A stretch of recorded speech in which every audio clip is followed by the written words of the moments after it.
Good morning to one and all present here. Honorable President of India, Secretary Ministry of Defence, Secretary Ministry of Jal Shakti, distinguished guests, officers, and my fellow probationers.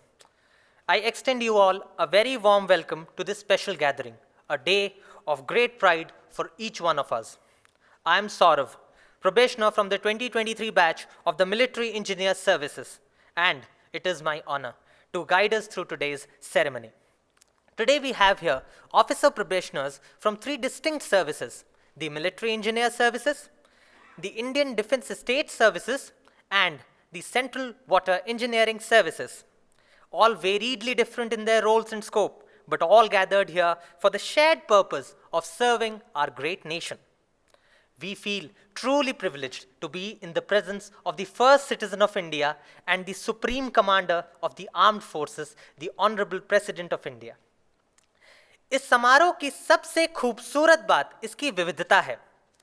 कोई उत्तर प्रदेश, बिहार और मध्य प्रदेश की मिट्टी से जुड़ा है, तो कोई राजस्थान, उत्तराखंड और हिमाचल के पहाड़ियों से उतरा है। दिल्ली की तेज रफ्तार हो या ओडिशा और केरल की सांस्कृतिक गहराइयां, महाराष्ट्र की ऊर्जा हो या तेलंगाना और आंध्र प्रदेश का गर्म जोशी भरा उत्साह, हम सब अलग अलग दिशाओं से चले हैं, लेकिन यहां आके एक ही लक्ष्य से जुड़े हैं: राष्ट्र सेवा। I now have the honor of inviting our respected Defence Secretary to the Government of India, Shri Rajesh Kumar Singh, IAS, to share his words with us.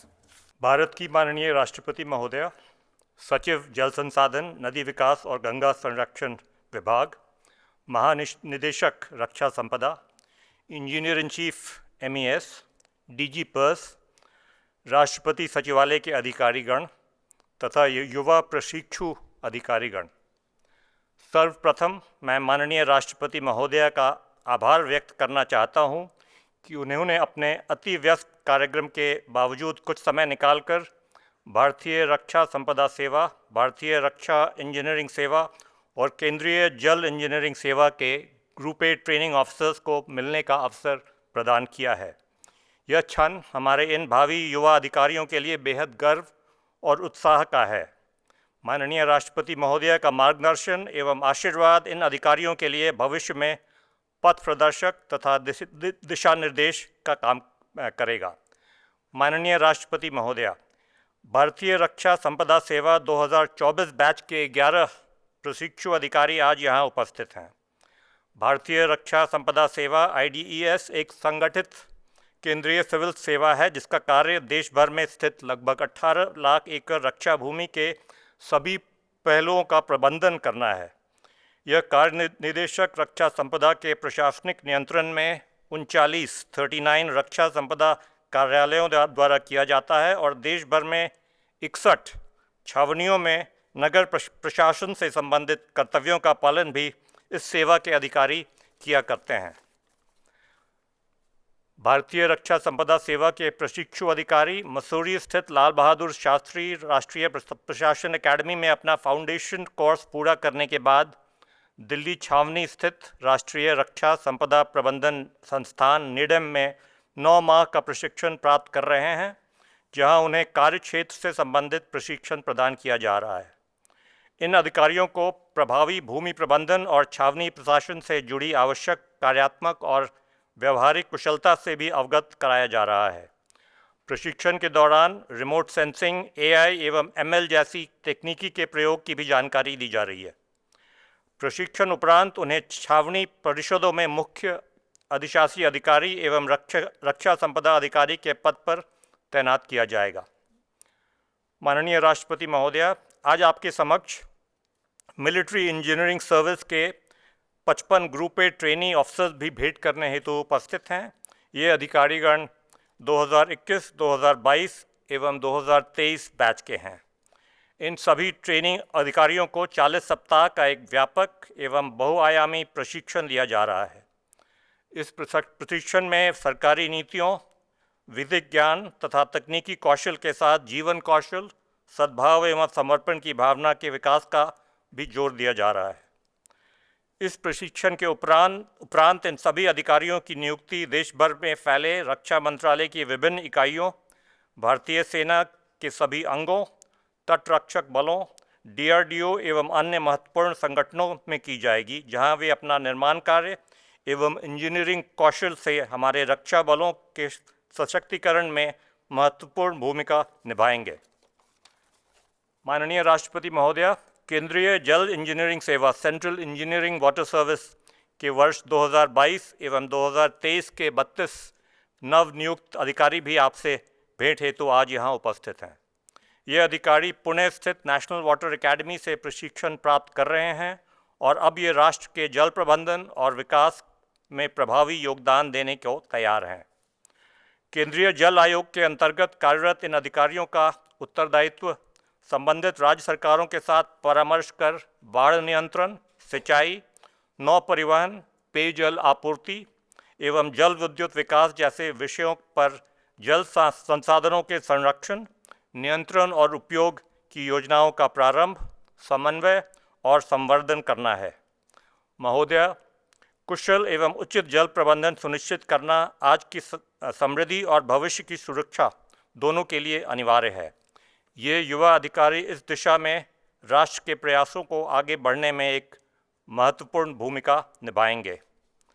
मैं रक्षा मंत्रालय तथा जल संसाधन, नदी विकास एवं गंगा संरक्षण विभाग की ओर से माननीय राष्ट्रपति महोदया जी का एक बार पुनः इस अमूल्य अवसर को प्रदान करने के लिए आभार व्यक्त करता हूँ। यह अवसर इन सभी युवा अधिकारियों को अधिक ऊर्जा एवं लगन से हमारे देश के रक्षा तंत्र को तथा देश के नागरिकों की सुरक्षा एवं अपेक्षाओं को मजबूत करने के लिए प्रेरित करेगा। जय Hind. Honorable President of India, respected dignitaries, senior officers and esteemed colleagues, a very good morning to one and all. I am Deepa LS, Military Engineer Services Probationer from Kerala, representing the UPSC 2023 batch. It is a profound honor to stand before you today on behalf of my fellow officers who have embarked on a journey of not just training but transformation. We are a diverse batch of 55 MES officers comprising of 38 officers from Indian Defence Service of Engineers IDSC cadre and 17 officers from Coordinating Surveying and Contracts QS&C cadre. Our probation began on 29th October 2024 at the College of Military Engineering, Pune, a crucible where technical expertise meets military discipline. Over the past few months, our path has evolved into a pan-India experience. The Military Engineer Services is far more than a construction agency. It is a silent force multiplier behind India's defense readiness, delivering critical infrastructure under extreme conditions, often in hostile terrain and unforgiving climates. We were trained at institutions of national repute. At the CAD Center, we earned proficiency in digital construction and project management tools. At NADFM and IKISA, we gained insights into the complexities of defense finance and accountability. NICMAR and ESCI sharpened our capabilities in risk mitigation, project execution, and safety management. MDI Gurugram equipped us with a strategic mindset for leadership and institutional thinking. And at Dr. MCR HRD Institute, village immersions and high-altitude treks deepened our empathy, resilience, and collaborative spirit. Honorable President, as our nation strides towards a sustainable and secure future, MES too is evolving. We have been exposed to next-generation practices from precast to 3D printed construction to smart cantonments and net zero infrastructure. At the National Institute of Solar Energy, we studied the integration of renewable energy into military ecosystems. Our engagement at Pride reinforced the values of democratic accountability and ethical governance.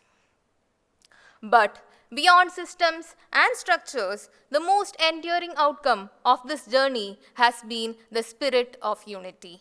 We, the trainee officers, diverse in language, region, and lived experience, came together as one cohesive fraternity bound by a shared ethos and singular identity.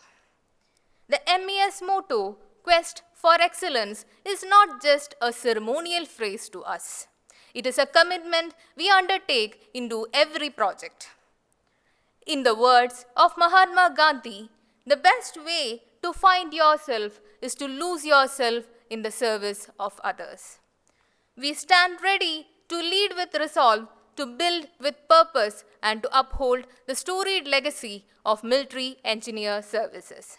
With every blueprint we conceive and every structure we bring to life, we solemnly pledge to honor the trust of our nation. Thank you. Jai Hind.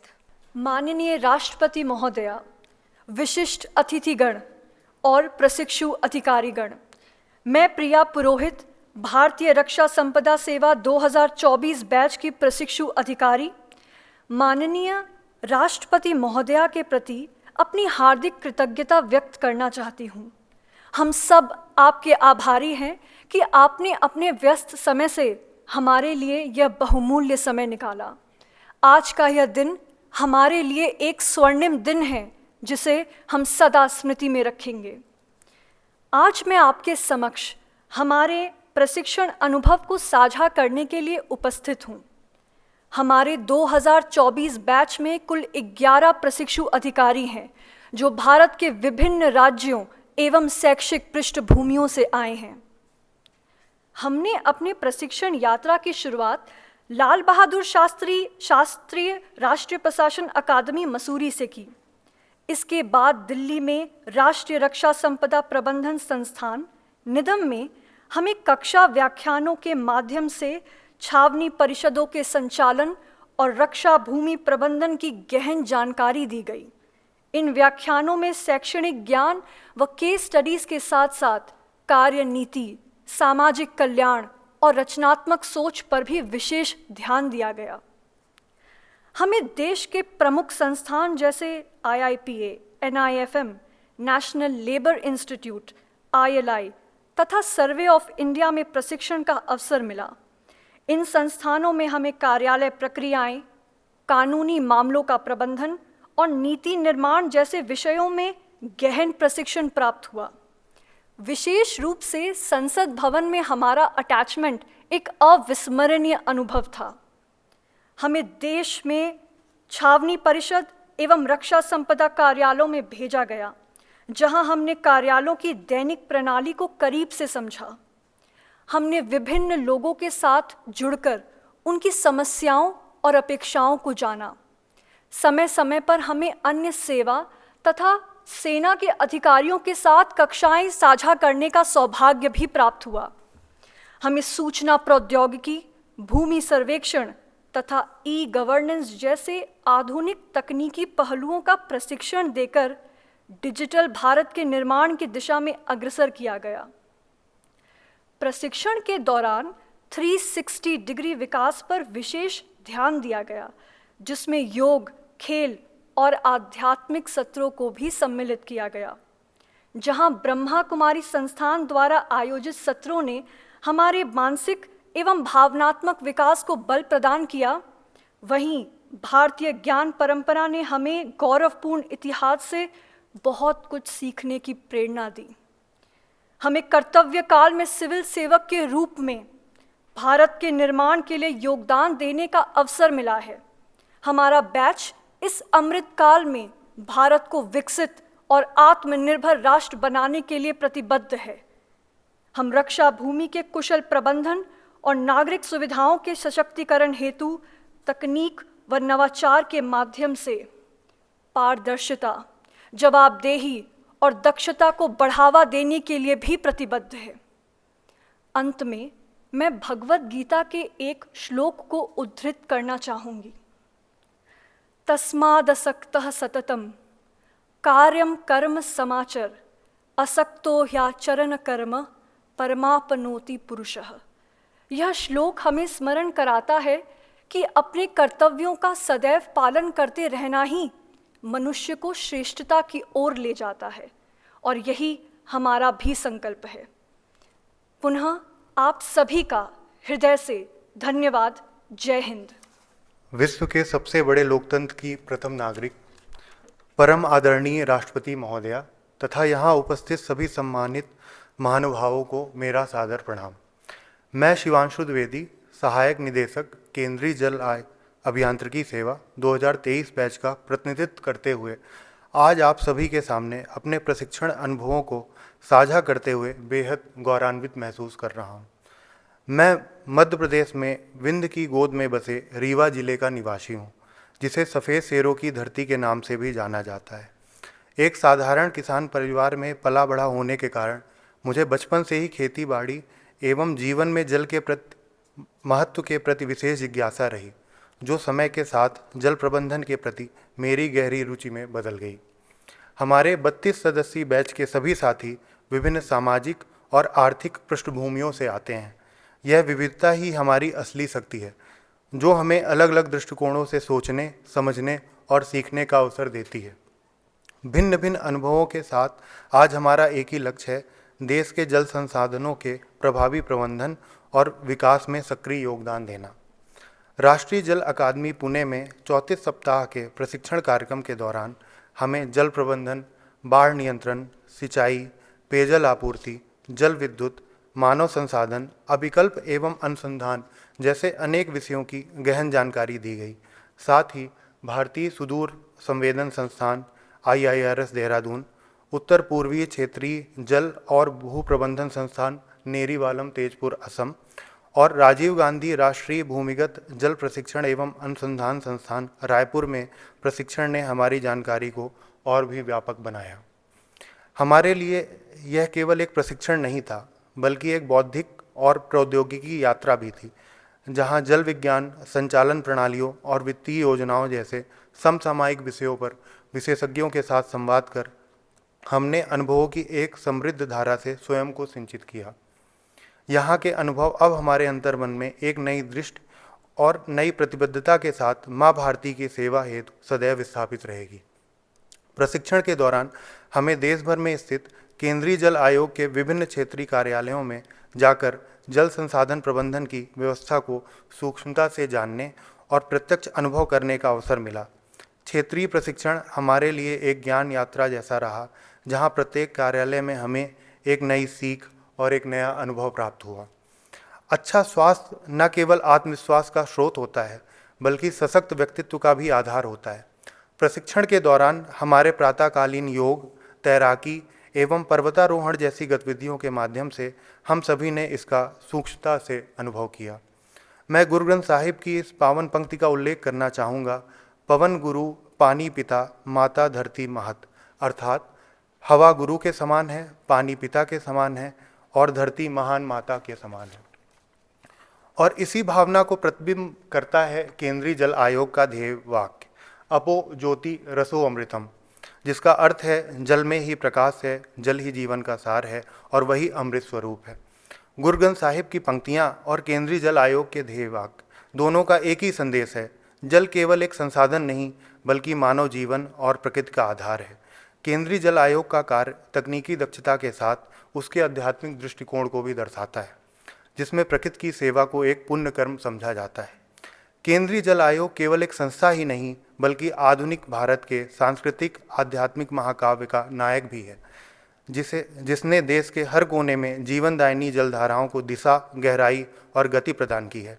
अपनी स्थापना से लेकर आज तक इस प्रतिष्ठित आयोग ने अपने उत्कृष्ट तकनीकी कौशल, अडिग निष्पक्षता और असाधारण दूरदृष्टि से न सिर्फ विशाल सिंचाई परियोजनाओं का निर्माण किया है, अपितु बाढ़ नियंत्रण, बांध सुरक्षा, अंतर्राज्यीय एवं अंतर्राष्ट्रीय जल विवादों के समाधान में भी अपनी महत्वपूर्ण भूमिका निभाई है। यह संस्था भारत की जल संरचना की आत्मा है, जिसकी नसों में हर नदी, हर जलधारा की चेतना बहती है। आज जब जलवायु परिवर्तन की मार, असमान वर्षा और बढ़ता जल संकट जैसे चुनौतियों का हम सामना कर रहे हैं, तब केंद्रीय जल आयोग एक आशा की किरण बनकर राष्ट्र की सेवा कर रहा है। मुझे पूर्ण विश्वास है कि केंद्रीय जल आयोग ही वह शक्ति है जो भारत को न केवल वर्तमान जल संकट से निकालने की क्षमता रखता है, बल्कि आधुनिक एवं समुचित जल प्रबंधन द्वारा राष्ट्र की समृद्धि को भी गति देने में सक्षम है। केंद्रीय जल आयोग भारत की हरियाली और अन्नदाताओं के स्वप्न को साकार करने वाली वह मौन शक्ति है जो दशकों से खाद्य सुरक्षा की नींव को मजबूती प्रदान कर रही है। हमें पूरा भरोसा है कि विकसित भारत मिशन 2047 की परिकल्पना को साकार करने में केंद्रीय जल आयोग की भूमिका अत्यंत महत्वपूर्ण और निर्णायक सिद्ध होगी। हमें पूर्ण विश्वास है कि इस प्रशिक्षण के पश्चात हम न केवल जल प्रबंधन की वर्तमान आवश्यकताओं को समझने में सक्षम हैं, बल्कि भविष्य में उत्पन्न होने वाली जल संबंधी चुनौतियों का भी समर्पण भाव और तकनीकी दक्षता के साथ समाधान कर सकेंगे। धन्यवाद। जय हिंद, जय Bharat. Dear Professionals of Indian Defence State Service, Military Engineer Services and Central Water Engineering Service, I congratulate you all on your selection into the esteemed services. This achievement underlines your perseverance and hard work. It also marks the beginning of the journey of immense responsibilities. As you step into your roles, you should move ahead with the spirit of nation first. Your action will impact the nation's growth and quality of life of citizens. Dear professionals of Indian Defence State Service, the Director General of Defence States plays its role in managing the safeguarding national assets. Cantonment boards have been recognized the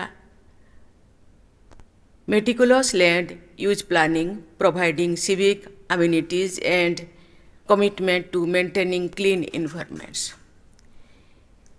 As you enter this domain, it becomes imperative to give your best for delivering quality services that are efficient, citizen-centric, and sustainable.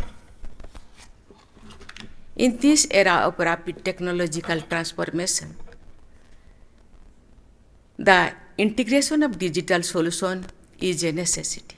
It is your duty to stay abroad of the technological advancement and apply them in your functionings. Artificial intelligence, drone-based land surveys, satellite imagery, and blockchain for property record maintenance are no longer futuristic concepts. They are becoming part of governance. You should also embrace green practices in infrastructure development, adopt renewable energy solutions, reduce wastage, and ensure water conservation in cantonments. By combining technical expertise with innovation, you have the opportunity to make the defense states a model of sustainable and smart urban management. But by far the most important element for your job is a sense of service. Dear professionals of military engineer services, the military engineer services play a pivotal role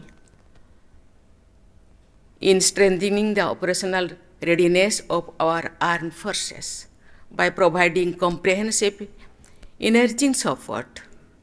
MES ensures that our troops are equipped with world-class infrastructure and facilities, enabling them to remain mission-ready under conditions. MES is entrusted with the planning, design, and execution of a wide range of infrastructure projects across the nation. The organization is also responsible for the continuous upkeep and maintenance of these assets. As emerging leaders in the field of military construction, young MES officers have a crucial responsibility, not only to build, but to build with responsibility. You should focus on the adoption of renewable energy sources to promote sustainable development and reduce carbon footprint of defense infrastructure. I am happy to know that, aligned with the national vision of Atmanirbhar Bharat, MES is actively promoting the use of indigenous materials and technologies under the Make in India initiative. This supports local industries and also strengthens the domestic defense ecosystem. MES must also become a pioneer in technological innovation, integrating advanced tools such as building information modeling, drone surveillance, and the use of artificial intelligence and machine learning for prediction, maintenance, and project planning will enhance precision and effectiveness. Dear professionals of Central Water Engineering Service, water resources management has always been a challenging task. Your contribution towards water infrastructure development by providing engineering solutions will make the country more resilient against natural and man-made water crises. Sustainable development of water resources and efficient management of water is key to water security and growth, especially in the wake of changing climate trends. Therefore, you are expected to play a key role in adopting a holistic approach to address the existing and upcoming challenges. I am told that Central Water Commission has been developing and adopting state-of-the-art technologies for solving water-related problems. By providing clean water and promoting water conservation, India can improve public health, boost agricultural productivity, and ensure sustainable use of natural resources. Effective water management can play a huge role in securing a resilient future of generations to come. Dear young officers, I am confident that you will always uphold the highest ideals of public service and work tirelessly to build a stronger, inclusive, and more prosperous India. I wish you all a bright future. Thank you. Jai Hind, Jai Bharat.